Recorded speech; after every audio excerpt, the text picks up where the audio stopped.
জিন্সের প্যান্ট পরিহিতা মেয়েকে দেখলে একরকম ফিলিংস হৃদয়ে আসে, আর বোরকাওয়ালি যে হাত মোজা পা মোজা, আজকে সত্য কথা বলছি, বগুড়ার মাটিতে যখনই এমন কোন মেয়েকে কোন অবিবাহিত যুবক রাস্তাঘাটে দেখে, যুবকের হৃদয় ফার্স্ট যে ফিলিংসটা কাজ করে, এটা যদি আমার বউ হইতো রে।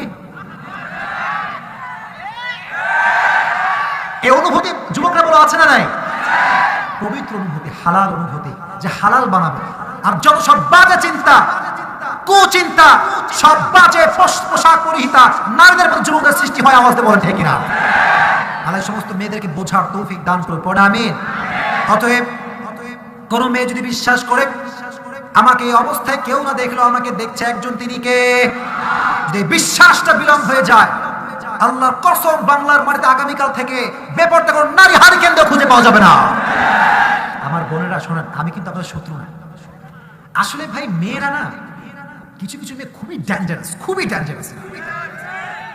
এরা না ইচ্ছা করে আটা ময়দা মেখে শাড়ি টাড়ি পরে বের হয়, আমাদের চোখকে নষ্ট করার জন্য বের হয়। এর হাম তো আল্লাহ নেই, কতবার হেফাজত করা যায়। তবে হ্যাঁ, আমার কিছু বুদ্ধিমতী বোনেরা একটা সুন্দর লজিক দেয়, তোমাদের চোখের সমস্যা, আমাদের ড্রেসে কোনো সমস্যা নেই। কি রে কথা বলে, এরকম মেয়ে আছে না নাই? বলে হুজুরের চোখের সমস্যা। আচ্ছা ভাই, আমি একটা গাড়ি নিয়ে আসছি, মনে করেন, তাকান আমার দিকে, আমি গাড়ি, মুরব্বীরা বুঝবেন কথাগুলো, ড্রাইভিং করছি গাড়ি। কথা বলেন কি করছি? এই ডানের ভাড়া কথা কোন কি করছি? ড্রাইভিং। আমার গাড়ির স্পিড মনে করে একদম 108। গাড়ি কি আস্তে চলছে না বিশাল জোরে চলছে? হঠাৎ করে সাডেনলি আমার গাড়ির সামনে, মেইন রোডের সামনে দিয়ে এক বিশাল সুন্দরী নারী, সুন্দর জিন্সের প্যান্ট আর টাইট টি শার্ট পরে রাস্তায় পার হচ্ছে। এখন মেয়েরা বলে কি, তোমরা চোখ নিচে নামিয়ে রাখবা। কোথায় নামিয়ে রাখতে হবে ভাই? কথা কম কোথায়?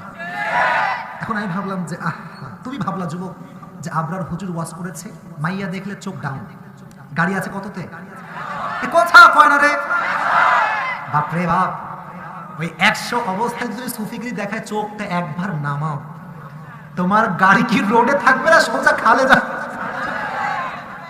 সোজা খালে যাবে।